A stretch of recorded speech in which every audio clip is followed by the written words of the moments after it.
It seems not everything in life can be explained.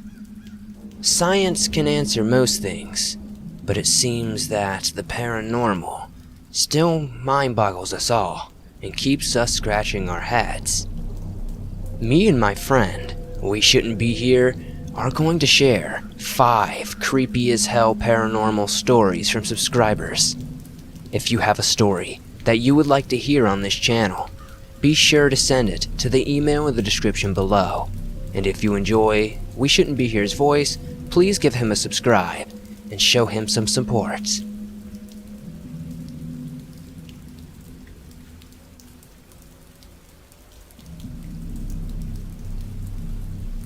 I had this supervisor, Kate. One day, we had a discussion that turned into the unexplained, and she told me about something that happened when she was a teenager. She tries to debunk crazy things that have happened, but this is one she hasn't been able to do. It was the summer after she graduated from high school, sometime in the second half of the 1990s.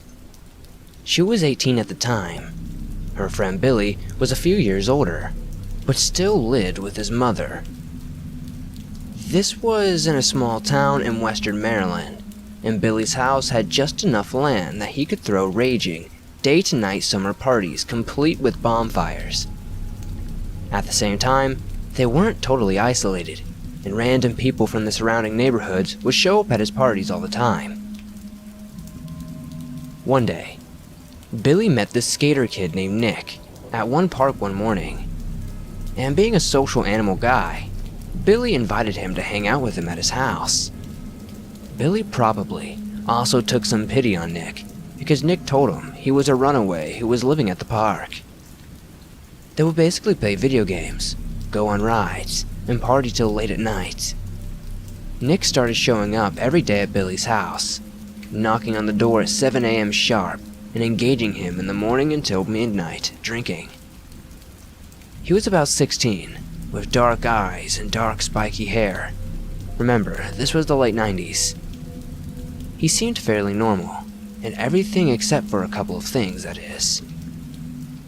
The first was that he was always wearing the same thing: a plain t-shirt and a pair of camo print cargo shorts. Despite the fact that he was sleeping at a park, his clothes always looked clean. The second is that he was never seen eating or going to the bathroom, despite the fact that Nick was drinking heavily with Billy. Finally, oddly enough, no one remembers actually feeling Nick's skin. Even my supervisor, who had sat next to him in a car during a road trip. She hung out with Billy and Nick at Billy's house 2 times, and each time, she and her friend felt like something was very off with Nick, especially when he would give off this laugh that just sounded very evil and maniacal. He also seemed to get kookier and weirder when they went on a road trip and the further they got away from Billy's city. Nick would also never shut up about his father's gun collection. Finally, Billy's hospitality reached its limits. After 2 weeks of waking Billy up at 7 a.m. to go party, Billy snapped at Nick. He said, "Look, Nick, you've been coming here every morning for 2 weeks. You're waking up my mother, who's trying to sleep. You really need to go now. Please just come back later." Then he slammed the door shut, and Nick never showed up again. Billy came to Katie a little bit later with a newspaper article. It was about Nick, who had apparently killed himself. Nick had escaped the mental asylum his parents had put him in that was located in Billy's town. He got to his father's house and shot himself with his father's gun. Billy was originally upset because he felt he must have put Nick over the edge when he kicked him out, until he checked the dates. Nick had committed suicide on July 10th, 2 weeks before they had even met.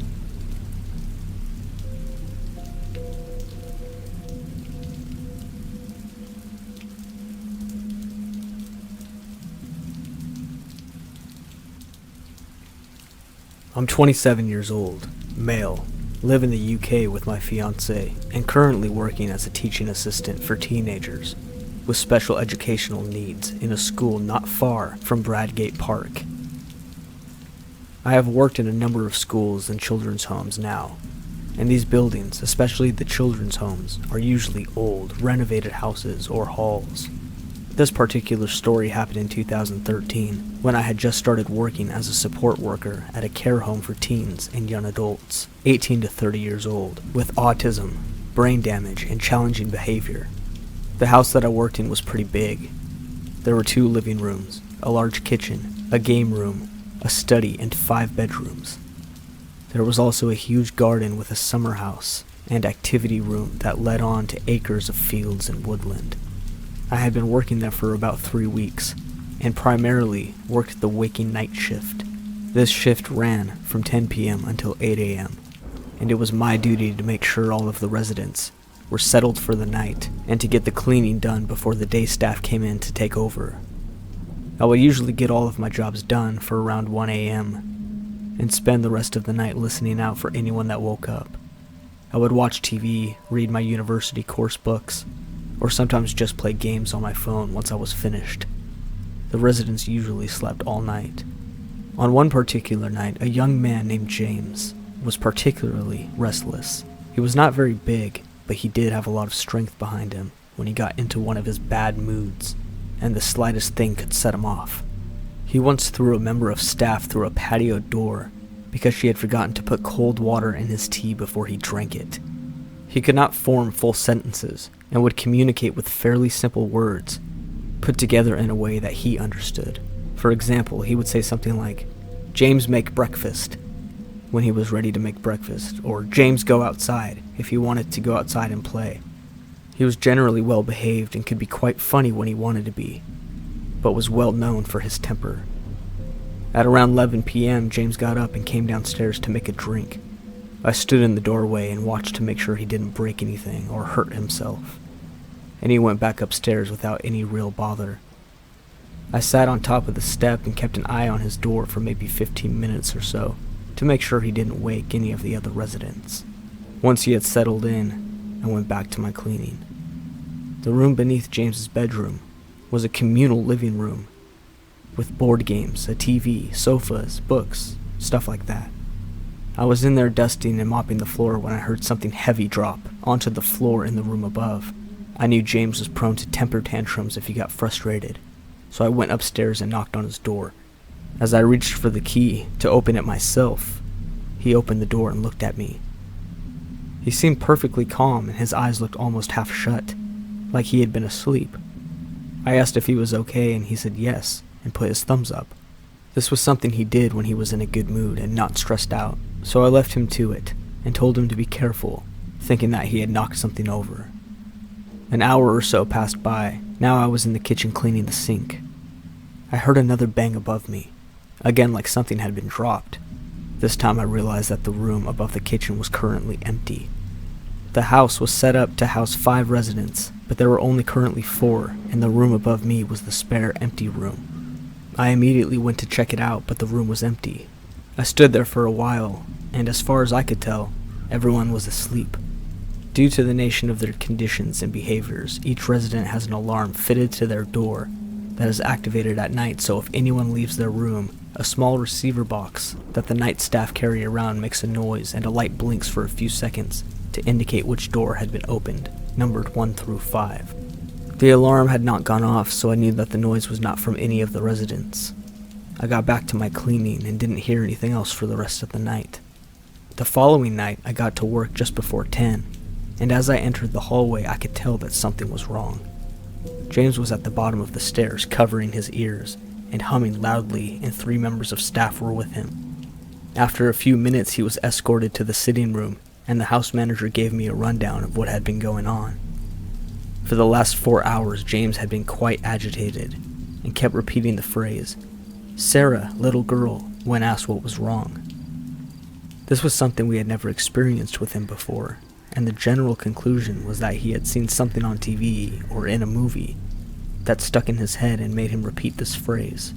Once James had settled into bed, the night staff left, and the other member of staff that was sleeping in went up to the staff bedroom. I got on with my tasks, and as usual finished around 1 a.m. Soon after this I went upstairs to do a quick check on all of the residents, but as I got onto the first floor landing, I noticed the light had been turned off. There were 2 small corridors leading to the bedrooms on the left and right-hand sides of the staircase. James's room was on the left, and the light switch was just outside his room. I turned the corner to flick the switch, and there, in the darkness, in complete silence, was James. He was stood in the corner, completely naked, with his eyes as wide as he could possibly hold them. I'm a big guy, 6'3" and weigh about 220, but at that moment I was really creeped out. I spoke calmly to James and asked what was going on, and for a while he said nothing at all. Then, as I turned the light back on, he let out an ear-piercing scream and started slapping himself around the face. The sleep-in staff woke up at this point and helped me to calm the situation and get James back into bed before reassuring the other residents that everything was fine. After that night, I had 4 days off. My shift pattern was 7 days on, 2 days off, followed by 8 days on and 4 days off, and I was relieved that this incident had happened just as my time off began. I got back to work the following week and was told that the situation with James, talking about the little girl, had gotten a lot worse. He would spend hours staring out of the window that overlooked the garden, saying, "Little girl, where are you, little girl?" And no one knew where he had heard the phrase. That night around 3 a.m., the alarm went off to say that the door to room 5, the spare room, had been opened. Now this instantly seemed a little bit weird to me, as because it was being used for storage at the time. I went up to investigate and found James stood in the room in the dark. He didn't seem to notice me enter and was just standing there whispering, "Where are you?" over and over again.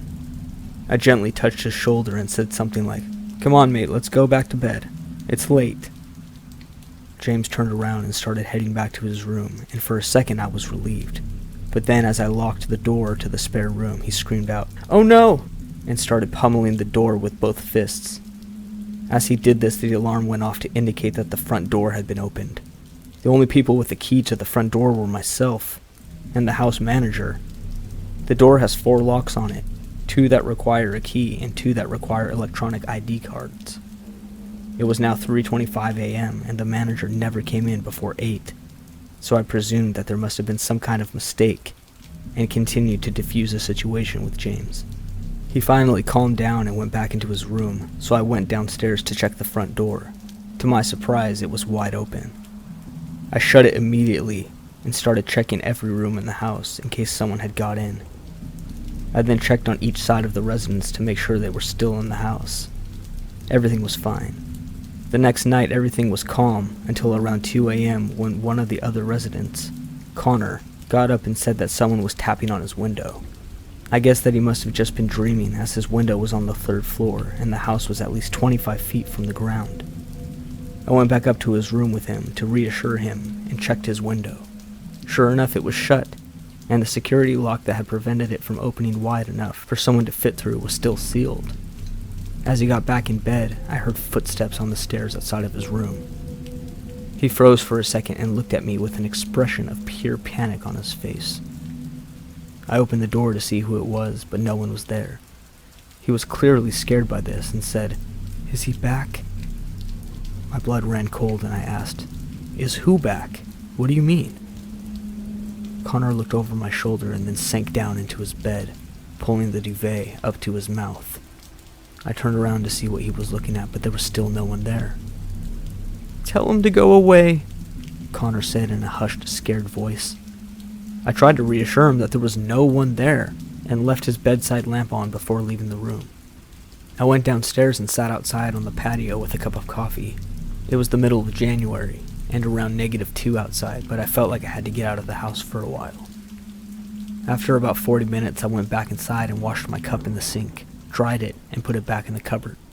Beneath the cupboard was a locked, secured drawer where all of the sharp knives are kept until needed. The drawer was open slightly. This was, obviously, a major issue, as none of the residents were allowed to access the knife drawer without supervision. I counted the knives and realized that there was one missing. So I woke the sleep-in staff, told her the situation, and we began a search. Nearly 2 hours later, we still hadn't found this missing knife, so decided to just keep our guard up and make sure none of the residents were hiding it. 2 hours later, at 5:30 a.m., the alarm sounded. It was the door to the spare room again. I went up to check it out and found that the door was locked. How could the alarm have been activated by the door opening if the door was still locked? I went inside and turned the light on. To this day, I still have no explanation for what I found, and I often think about this incident. The bed had been pushed from its usual place and was against the wall, and the wardrobe doors were open. There were screws and nails all over the floor, but nothing was broken. But the most disturbing part? In the middle of the room there was a children's doll, a gold bracelet, and a missing knife from the kitchen. The doll was an old-styled baby doll. My guess was that it was made in the 50s, from the style of clothes and the overall look of the doll. The bracelet was simple but old-looking. I left everything as it was and reported it to the manager as soon as she arrived. No one ever claimed that the bracelet belonged to them, and it was taken to a charity shop soon after, along with the doll. After the doll and the bracelet were removed from the house, James seemed to calm down and never mentioned a little girl or stood around in the dark again.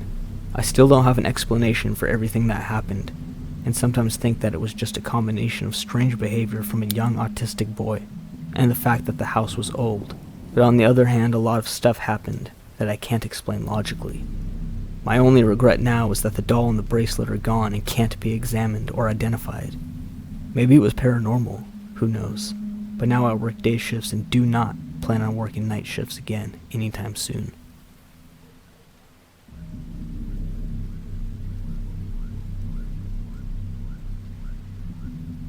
About a year ago, my husband and I were in our bedroom having a discussion. I don't remember exactly what we were talking about, but I know I had to do with spirituality, identifying the type of being and its energy, their intent, and how it makes you feel at the very moment. My husband was standing at the sink in our bathroom, and I was standing in the bathroom doorway to his left, with the left side facing the room. Somehow, and I do not recall how, I started talking about possessions, demons, and their names, and for some reason, I googled a list of demon names. I started at the top of the list and began trying to pronounce the name. Luckily, I suck at pronunciation. Even now, it's kinda difficult.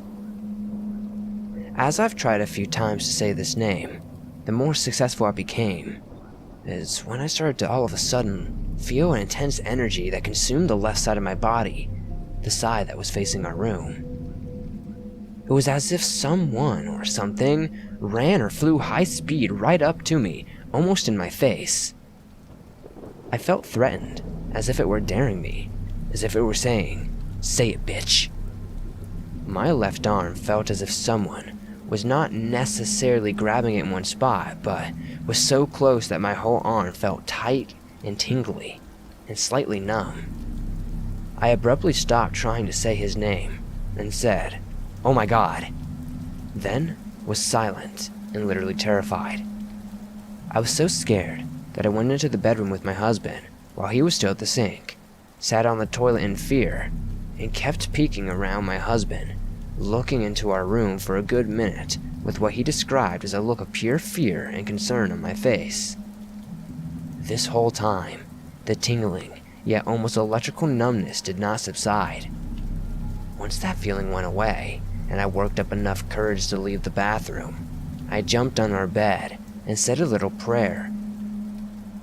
Even though I was terrified and confused because I have never experienced such an evil presence like that before. I was curious, I guess you could say. I know, very stupid. Anyone else would have said, "Forget this." Well, stupid me attempted to say the next name on the list, but this time, in my head. Again, a dark, threatening presence filled the room overall, but not as intense and not so close to me or in my personal space, leaving residual energy on my body, but it was enough for me to go. I give up. My husband, not too long after that, came to me and said he mentioned that demonology had been a serious interest of his. He decided to delve deeper into trying to communicate with them, and he said one in particular's name out loud. He explained that saying the name is giving it power. If you say the demon's name out loud, because it is basically inviting it into your life, your world, and even your soul, with the freedom to stalk you and torment you. He recalled the feeling of constantly being stalked and paranoid, witnessing strange occurrences, even among those close to him. He ended up requesting help from members of a deity and was eventually free from it all. I had never heard of the saying, "Never speak the demon's name out loud," but it makes perfect sense. I owe a lot of what prevented it from happening to the lack of good pronunciation skills, and the feeling that I felt in a short amount of time still creeps me out to this day.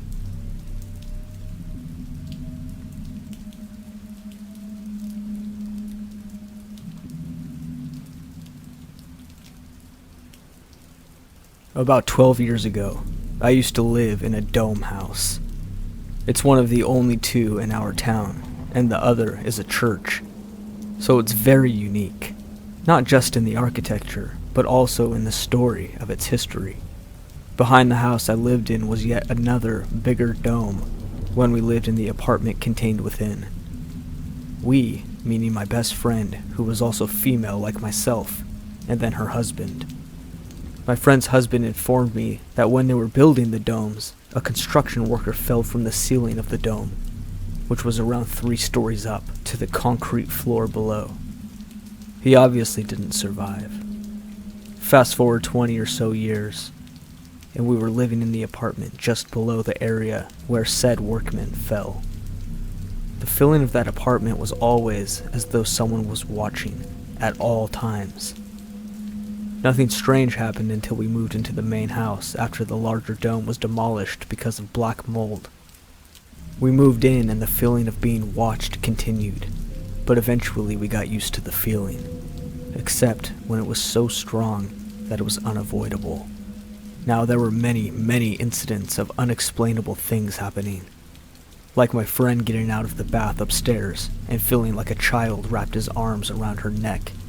Like my friend getting out of the bath upstairs and feeling a child wrap his arms around her naked waist and saying "mama," or having my tarot cards just materialize from my bedroom upstairs to in front of the back door downstairs, or seeing a cowboy guy standing in the hallway that just disappeared. Also, every night just before falling asleep, in one particular room, I would hear the loud bangs on the wall above my bed that would wake me right up. The most disturbing happening was one night I had gone to sleep in my bed upstairs. Now our stairs were spiral that went up to a landing, and all around the landing were bedroom doors, a door to the aforementioned bathroom and the balcony. This particular night my best friend went to sleep on the couch beneath the balcony. Her husband had been activated in the army and was in Texas before deployment. I was passed out, and I said, in my bed, maybe a little after midnight, I wake up to her screaming my name. I leapt out of the bed, still in fog of sleepiness. I stopped at the balcony to see what had happened. "Were you just throwing coins at me?" she yells accusingly up at me. "What?" I said. "No, I was passed out." "That's not funny, Sam. Just tell me it was you." Her voice quivered with fear. "No, I told you I was asleep," I said. This made her choke up. I went downstairs immediately. She told me that she was trying to sleep on the couch. Suddenly we heard something metallic hit the wood floor next to the couch she was laying on. A minute or so later, another bounced off of the couch and fell onto the wood floor. Then a coin landed on her. She jumped up and started screaming my name. The proof was on the floor. I saw it with my own eyes. Several pennies peppered the living room floor. After that, we went to bed downstairs in her bedroom.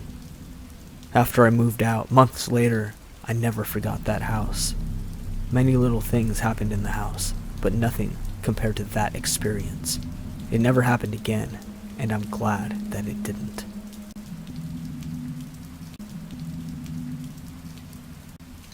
Here are a few details I think you should know. I am a pretty tall and well-built female, so not much scares me. I was 18 at the time this happened, and just the memory of this thing still gives me panic attacks. I was working as a seasonal maintenance worker at one of the parks in the Cherokee National Forest. Often, I would get to work before the rangers and other workers so that I could take care of the rescue animals. I arrived to work while it was still pitch black outside. I had to open the gate before entering the area where the maintenance building and the animal cages were. I went inside to start my morning routine and prepare the animals' food. I didn't bother to turn on the light, since plenty filtered in through the 2 full-length windows that faced towards the road and the others towards the cages, so there was plenty of light to see by. As I started getting the food ready, I began to get this sense of creepy unease. I took a look outside for whatever was making me feel this way. All I could see was a little old woman with tan skin stumbling drunkenly down the road under the streetlights. People walking these roads weren't that unusual because there is a camping site down the road. Something was off. This little old lady, or man, or whatever it was, didn't seem quite right. Somehow, my unease kept growing as they came closer. Just as precaution, I locked the front door, which is solid steel, to keep people from stealing equipment. The front gate was open and the man stumbled through. Keeping the lights off, I ran to the back to make sure the door was locked as well. I sprinted back when I heard the fox and owls making the most distressing sounds I had ever heard. I could see some frantically trying to get out of their cages while others hid. I thought it might be the old man at first, but what I saw crouching between the cages was something completely different. My unease had now turned into full-blown primal fear. Suddenly everything went completely silent. Then a voice that sounded like my boss, but not quite like him, more like someone trying to mimic the way he talked, called out, but I couldn't understand it. The thing began to come forward in a sort of lurch. Its eyes flinched open, and they were sickly green color, and seemed to glow like animals' eyes do when you shine a light on them in the dark. Then it dropped to all fours, and started crawling like some demonic creature from a horror movie toward me. It had shaggy, matted fur and a canine-like appearance, but like if you had mixed it with a human, and then hit it with a car, 'cause it was just all so wrong. With a burst of speed, it stood up and slammed into the glass. Its breath fogged up the glass, and it must have stood a good 4 inches from my 5'9" frame. It wasn't huge, but at the time, it looked massive. I was frozen like a deer in the headlights, just staring at this thing. It unhinged its jaw, letting it hang loosely, and the strange voice that sounded a lot like my boss began pleading. "Maggie, open the door! I need your help!" I backed up, feeling for the wrench that was just on the workbench. I was not going to take my eyes off this thing.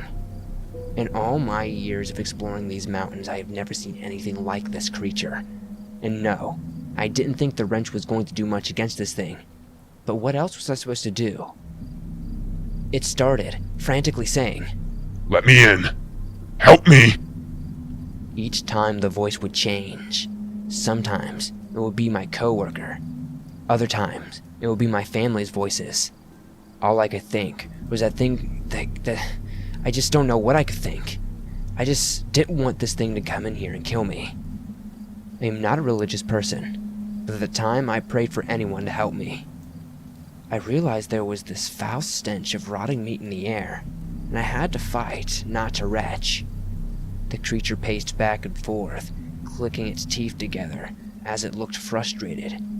Without warning, it rounded the corner and started violently yanking at the door and shrieking, "Let me in! Let me in!" It was the most horrifying thing I had ever seen. I was numb at this point, and all ready to fight for my life. As quickly as it started, it stopped, and the horrible smell began to disappear. I looked out the window in time to see this thing scale the fence and cross the road, disappearing into the forest. Seconds later, my boss came through the little door, and I almost collapsed in relief. Taking the wrench from me and sitting me down, I told him what had happened. I thought he wouldn't believe me, but his wrinkled face just grew stern and concerned, and in a voice that was not to be questioned, he told me to never talk about this creature or it will draw its attention. To never speak of it, and lastly, to never invite it in. If I followed these rules, then I should be fine. He's not sure what drew the creature's attention that morning, but for the rest of my time working there, nothing like this happened again. Sometimes, when I'm on the back trails, I can hear voices or smell that overwhelming stench of death, but hopefully, I never see this thing again.